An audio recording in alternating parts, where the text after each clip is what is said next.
y'all. Come on in. Give yourselves a hug. You all right?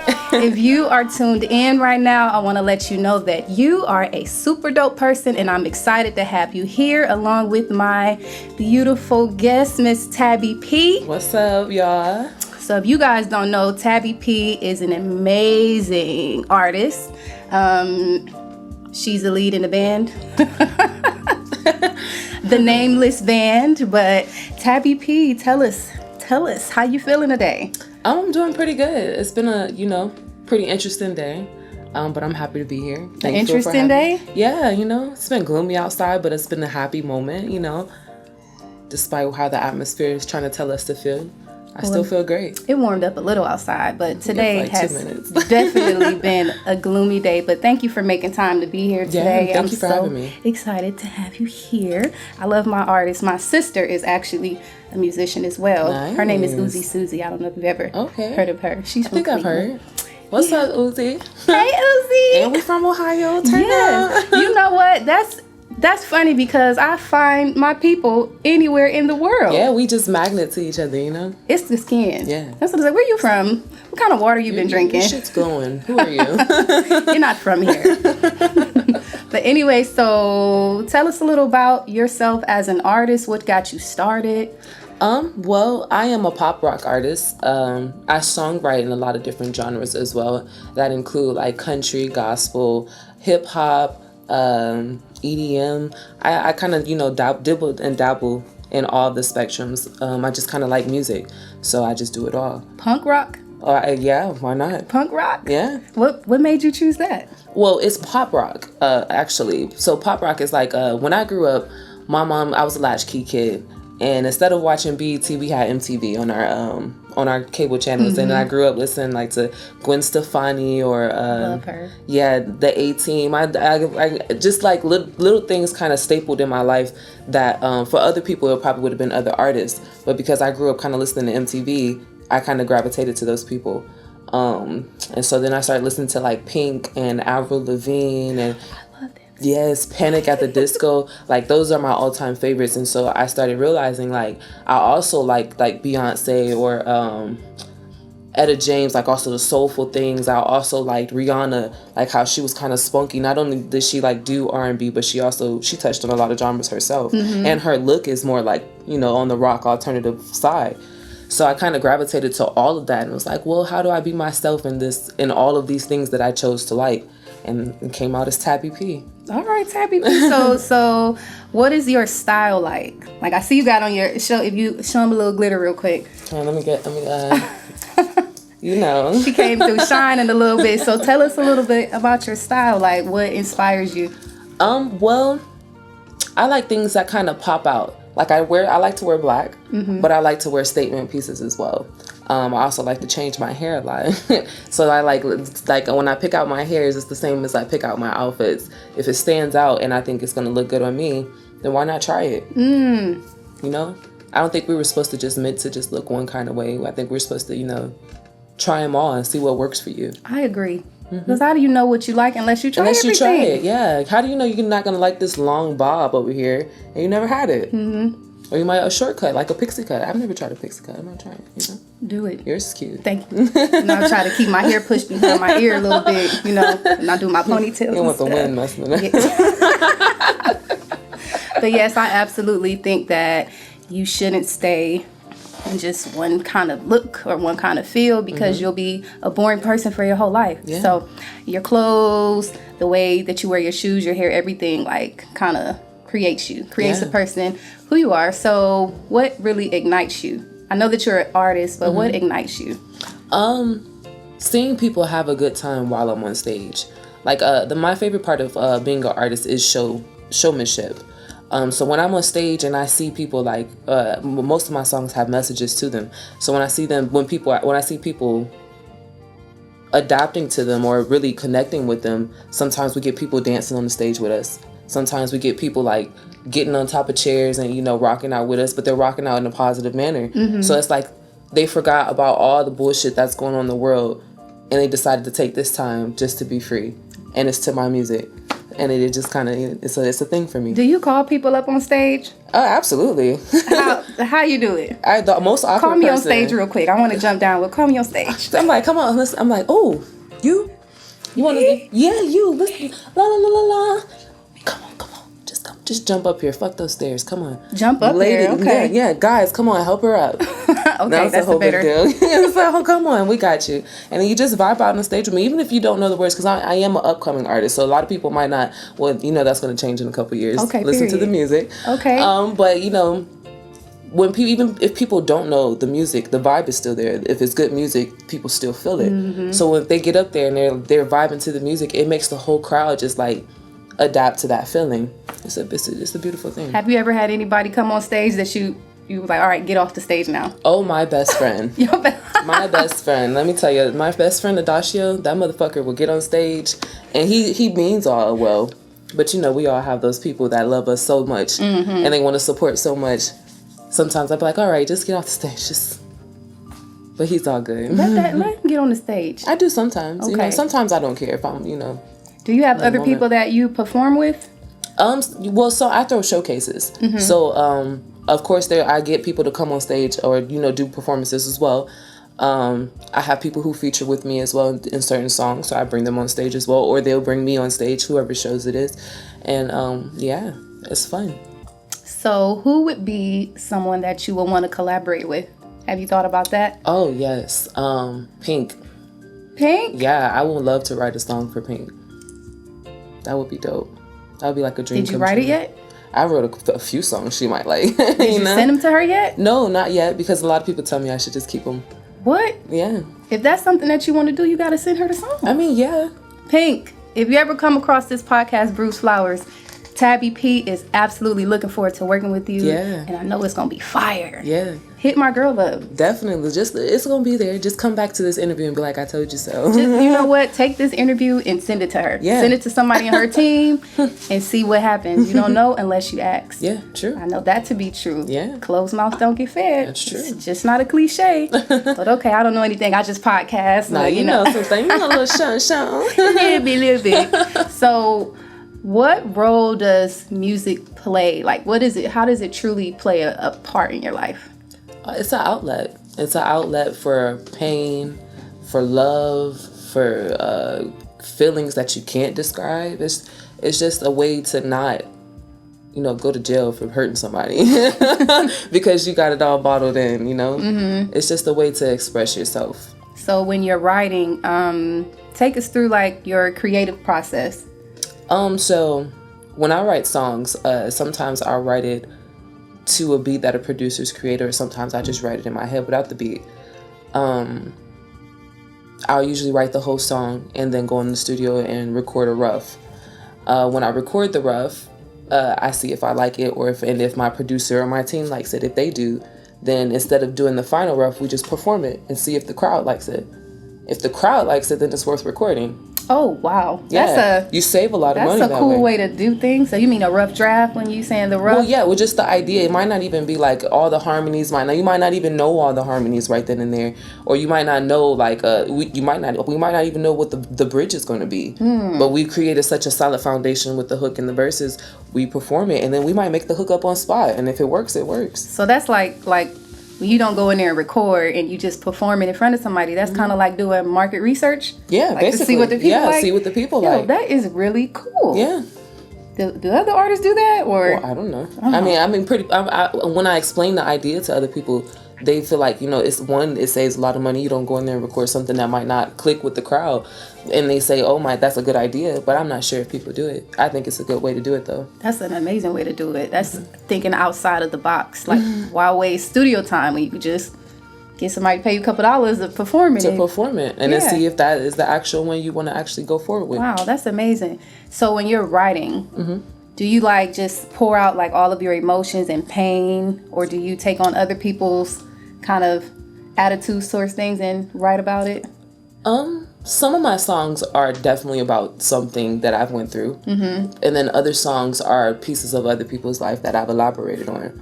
I have a song called "Bad Days," and it talks about somebody having a bad day from their guy cheating on them, and it takes you through the whole story mode of them showing up to the house, how they feel, her catching the guy in the bedroom. But I've never been through that. Ooh, that's it's just, juicy. Yeah, and it gets it's downloaded on Spotify and Apple Music. Give us a little snippet. Yeah. Oh, okay. Yeah, I can.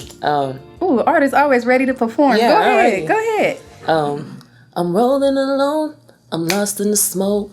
I'm low-key high as hell and I'm about to choke. I got my bottle, it's gassing my full throttle, and it's gonna be a while before I come down to earth. He threw me into oblivion, baby. He knew me enough to know that I was crazy. Yet and still I was supposed to be his lady. Supposed to be his lady. Supposed to be his lady. Ooh, there he go texting other bitches. Ooh, this bitch was standing in my kitchen. Ooh, is them my heels this bitch wearing? Ooh, ooh, ooh, ooh. Next thing I know, I'm past 80, and there's no one in the world that can save me. I pulled up to the house and I got the fuck out, and I'm looking out. Is this a different bitch? How?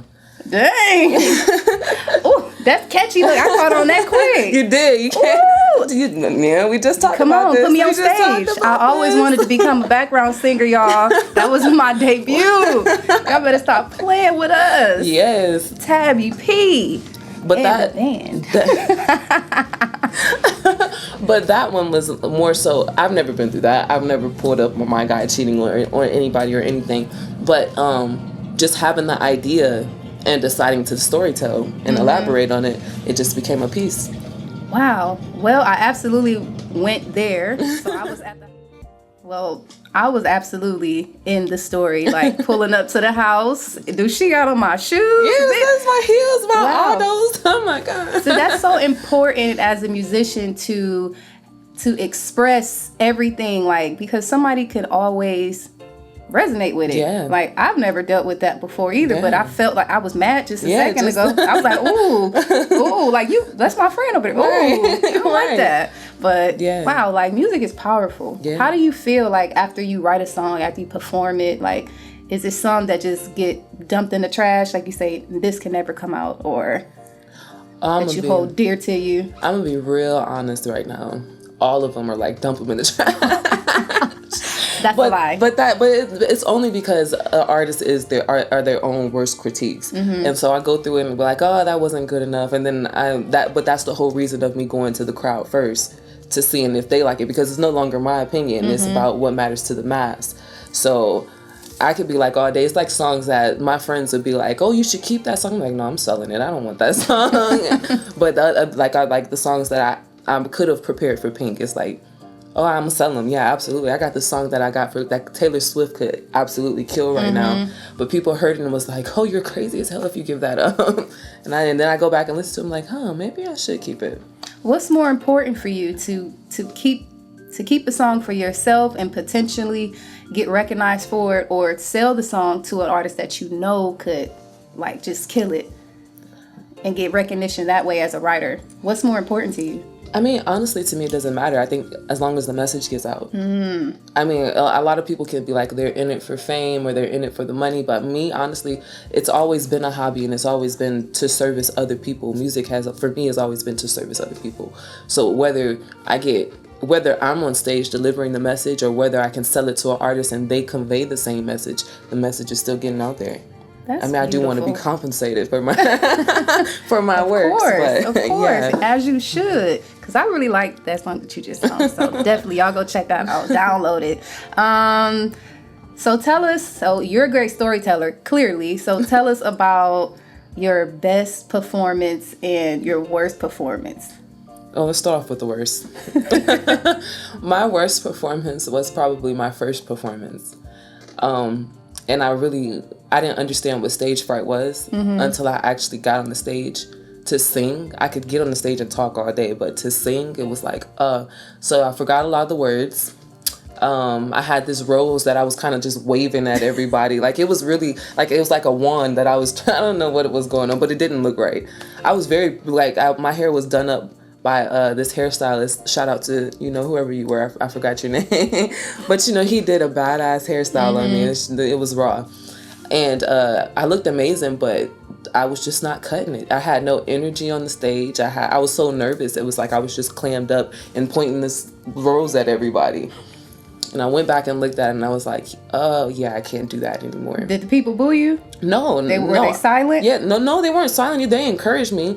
I think because I also expressed that it was my first time performing, too. Okay, so I think when you express that, people are more, kind to you on stage. But they didn't boo me or anything. They encouraged me. They clapped.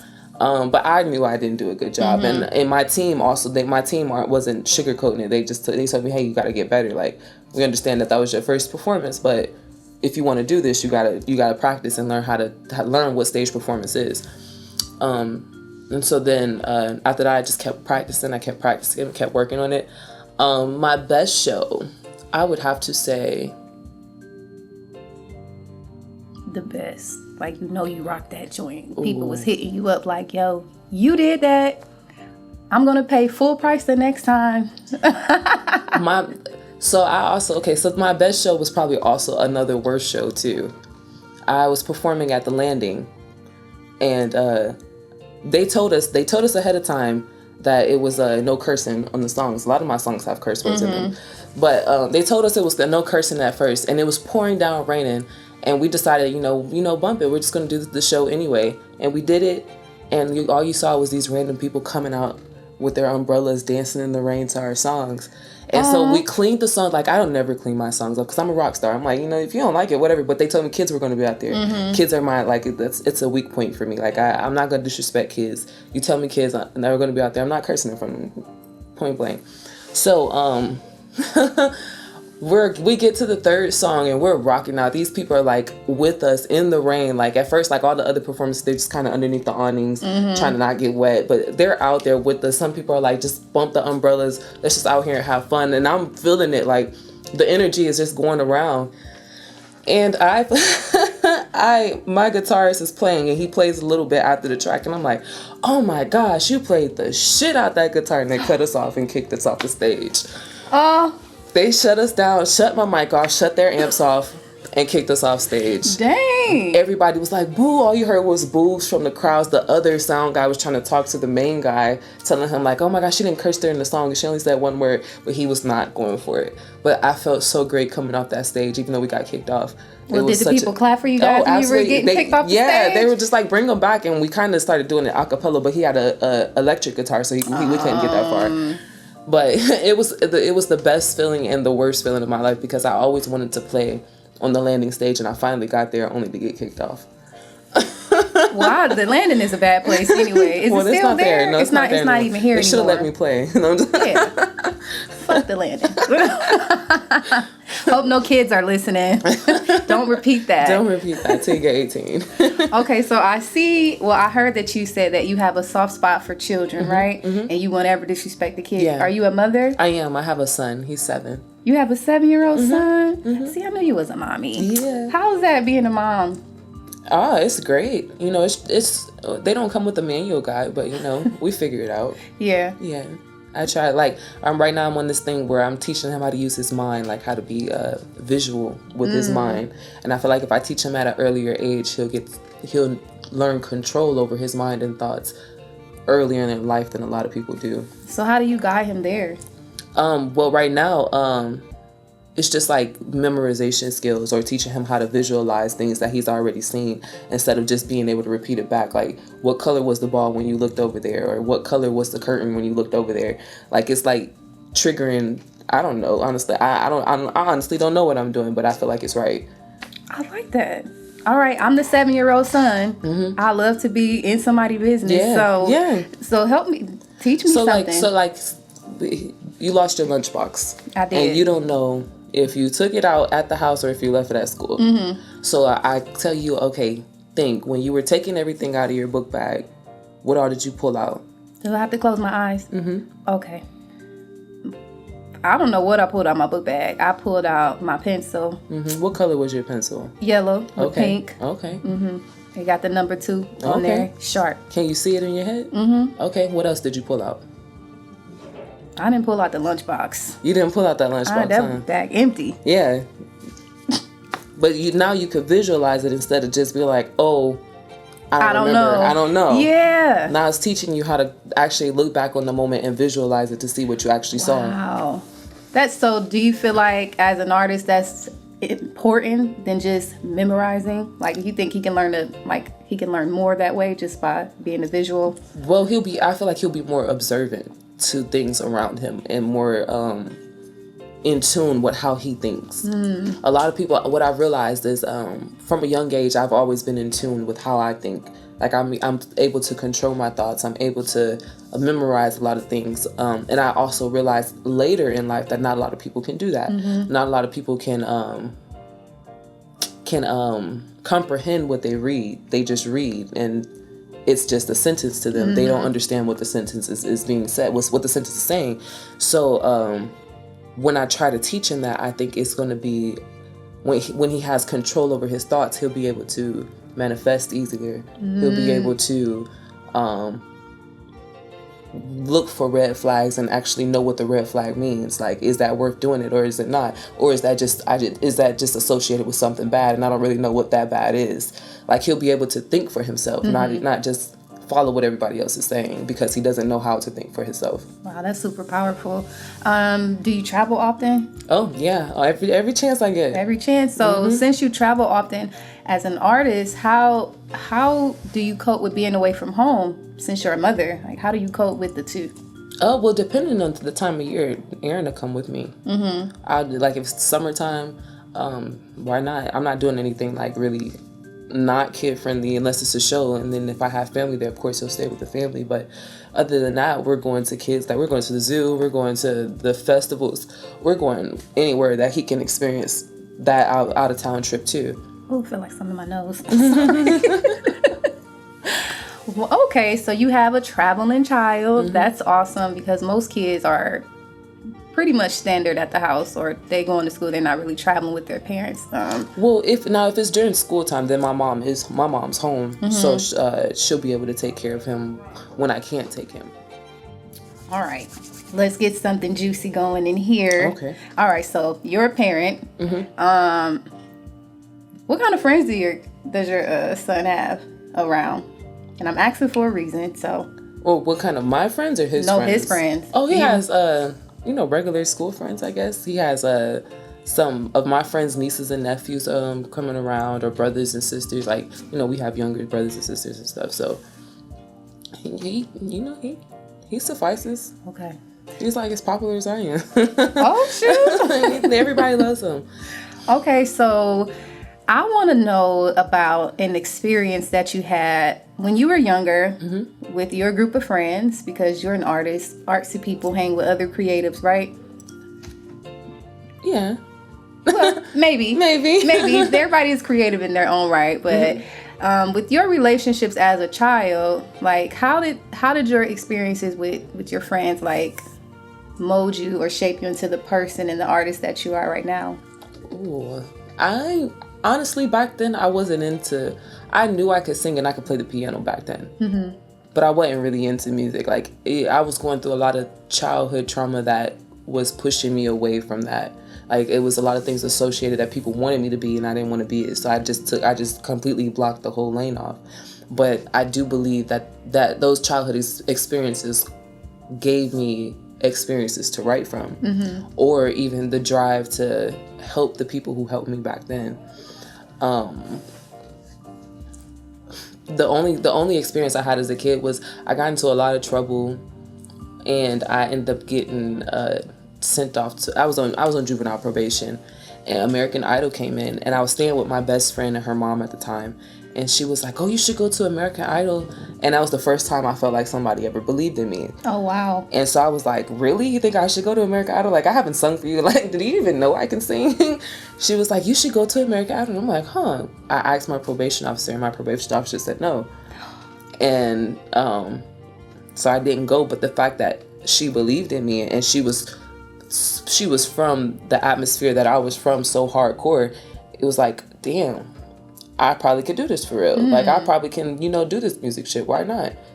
And then, like, she's always been a supporter. But I don't even think she knows that. She's probably going to see this podcast and be like, girl, what? I didn't know that. Well, tell her right now, because I'm sure you're going to share this out with a bunch of people. But tell your friend right now what that absolutely did for you. Yeah, and that meant a lot. Like, a lot. Like, I didn't do music because I felt like, you know, it wasn't received as well as I wanted to be received. And when you told me to go to American Idol and your mom was like, I'll drive you, it's just like, that was like a turning point for me. I'm like, oh, let me start writing. Like, it just put me back in the creative space that I had lost a long time ago. And you kind of push the kickstart on that thing. Shout out to best friend and her mom. Yeah. Shan, what's up? All right, Shan. Shan, thank you for inspiring or encouraging this talented artist. So shout out to you. Like, that's so important for people around us to be supportive. Like, I don't think they understand, like, even the smallest word or the smallest gesture that they make could either make or break you. It can impact a lot. It can impact you. Do you feel like being in the industry affects, like, close relationships around you? Oh, absolutely. In both positive and negative ways. Elaborate. Please. Relationships, like romantic relationships.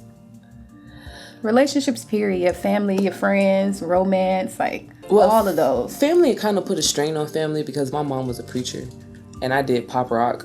So you're a preacher's kid? I am a preacher's kid. So for a while, she's just like, oh, what is this? What are you doing? I plead the blood of Jesus. Like, it was a lot. So family, and then we were down here in Florida by ourselves. All the rest of my family and all my musically inclined family were home in Ohio. So it's like, when I got down here at a young age, it's like, okay, all that was out the window when it came to family support.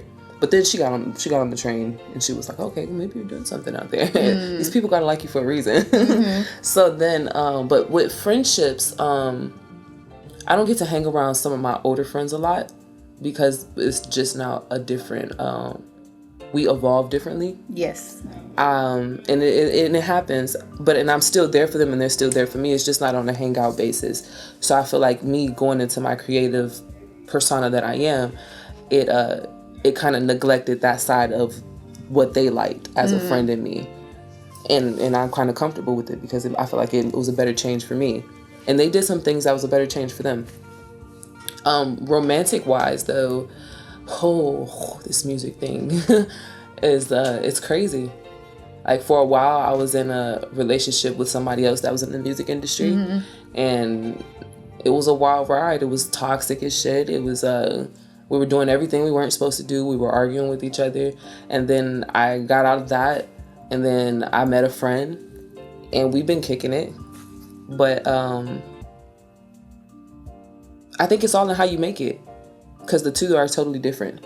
I agree. I think it's all in how you make it. And it depends on how that other person makes it too. Like, I don't feel like we're here to make each other happy. But at the end of the day, we're not here to make each other sad either. Ooh, what bring it back, bring it back, bring it back, bring it back. Yeah, I don't think we're here to make, each other happy, but we're not here to make each other sad either. So it takes a strong individual to be with somebody in the music industry. Preferably, I would prefer people that are already in the music industry because they kind of understand what you got going on. Being up late in the studio. Yeah, and why we won't be up late together in the studio. It's a better match. But I feel it's all in how you make it. A lawyer probably could do just the same. Well, this may be a tough question. You don't have to answer if you don't want, but do you feel like love is a duty or is it an honor? Is it a job or is it a blessing? I feel like it's looked at as a duty nowadays, but it's supposed to be an honor. It's supposed to be like, it's not my job to love you. Like, it's okay if I love you. Like, if you become that important person in my life and I love you, then that's an honor. Like, if for me and for you, not just one-sided. Yeah. But to say that I have to love you is just like, I don't have to do anything. Like, literally nothing. I don't have to, like, be here. I don't have to breathe if I don't want to. I don't have to eat if I don't want. Like, it's literally, I don't have to do it. So I don't think it's a duty. But I think people look at it as that way nowadays. So why even be with somebody if it's looked at as a duty? Well, everybody's not like that. Everybody doesn't feel that way. Everybody's like, it's some people who still believe that love is honor. and not like it's like this. It goes hand in hand. I'm not here to make you happy. I'm not here to make you sad either.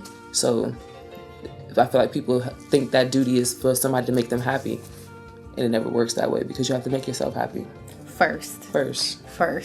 So on your journey in life right now, what has been the biggest problem you've encountered while you're like maneuvering just through your everyday life in the music industry, as a mom, as a person, learning who you are? What's been your biggest like problem?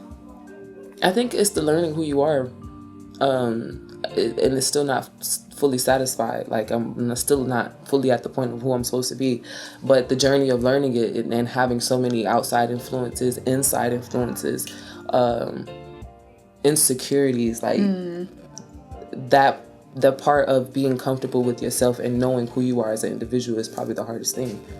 What insecurity do you have? Because I know artists are like sensitive about everything. Y'all sensitive about y'all shit. Yeah, like Erica. I don't know. Artistry, I'm not insecure about like artistry. I'm more competitive when it comes to artistry. I want to be the best female out there. But insecurities,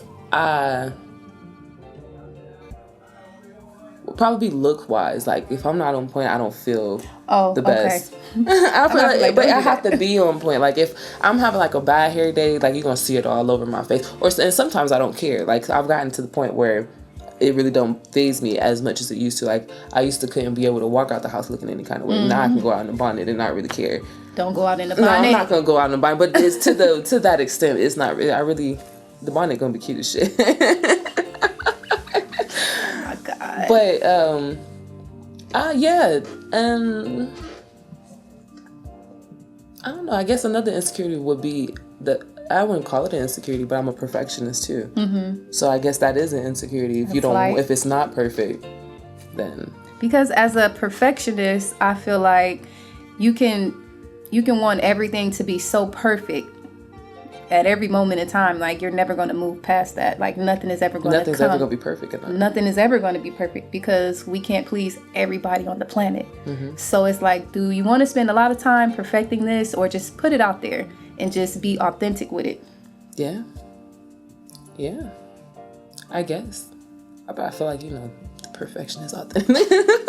It's close to it as possible. I mean, but just my thinking is like I can't please all the billions of people that's in the world. So if I'm gonna just put this right here, if you don't like it, you don't gotta take it. I think mine has kind of like come to now. It's like fuck the billions of people in the world. Now is it perfect for you? Like now the obsession is it perfect enough for you? Is this really what you like? Is it not? Are you telling yourself that? Like now it's like that. So who absolutely inspires you? Everybody that I come across. That's a good answer. No, for real. Like it could be something little like the name of your podcast, Bruised Flowers. Like that could be a song. Oh, make a song for Bruised Flowers. That could be a song. Y'all heard it right there, Bruised Flowers. Like we about to be on the track. Yeah. People could like literally me and somebody, like anybody, can inspire you to, his glasses are fire. Let me write a song about sunglasses. Like you never know who can inspire you. Let me ask you a question. So when you heard the name of the podcast, Bruised Flowers, like how did that make you feel? Your first reaction and response? I felt like it's what I felt was what the meaning could mean, and I felt like it's people overcoming situations that they've been through that tried to take them out. Like flowers are delicate, so it's not that much that it's not that much to take them out. Like one swipe and they're gone. But to be a bruised flower, a flower without a petal, means you survived something. Are you a bruised flower? I believe so, yeah. Why? Because I've been through a lot of stuff, but I'm still pretty as shit doing it. I like that. That's right. Yeah. Overcoming and still looking beautiful. Yeah, still slaying every day. Period. That's amazing. All right. So, do you have anything that you want to leave the world with besides your beautiful songs? Because I already asked you to sing. So, just be yourself. Like the most genuine thing is being yourself. People will love you for you. You don't have to pretend to be nobody else. You don't have to hide nothing else. Like hide a lot of things. Just be out there and be open with who you are, and you'll feel so much peace. Feel much more at peace. Okay, before we get out of here, how do you find peace? How do I find peace? Yes, I always like to know how do people like I find smoke peace? ganja. And right, yeah. I'll go in my car, smoke, and just start writing. Does it come out easier? Oh yeah, it's like word vomit. It's like maybe I didn't need to write that. Now I'm gonna rip this up so nobody else will see it. But yeah, it's a way to, like I said, it's a way to vent, way to let it out. And if you're not good with talking to other people, writing is the perfect way. I mean, you're not supposed to talk to yourself, but why not consult the realest person you know? Wow, that's a bar. That's a bar. I stole it. It ain't mine. Well, I'm glad to hear that. Well, this was pretty good. I really enjoyed this conversation. Was there anything that you feel like I could have asked you or that you wanted to talk about before we wrap this up? No, I think you're an amazing interviewist. You did amazing. I'm so happy that you guys had me on Bruce Flowers. Thank you. I hope the questions were okay. Yeah, she ain't crossed no lines, y'all. Come get an interview. Come on through. But this was absolutely amazing. Thank you for stopping by. Yeah, thank you. We'll love to have you back. Yeah. And hopefully we can come to one of your shows and get, well, you know what? I'm going to put this out in the universe. I will be a background singer in the Nameless Band from Tabi P. We're going to get a name, y'all. You're going to get a name for you and your band. So, yeah, but guys, we're gonna get on up out of here. We don't have anything to sell you, but if this episode resonated with you, please share it out to somebody. We're available on all platforms: YouTube, Spotify, Instagram, all that great stuff. Check us out. Leave us 5 stars and we'll 10 stars and we'll check you guys out next Tuesday. Bye.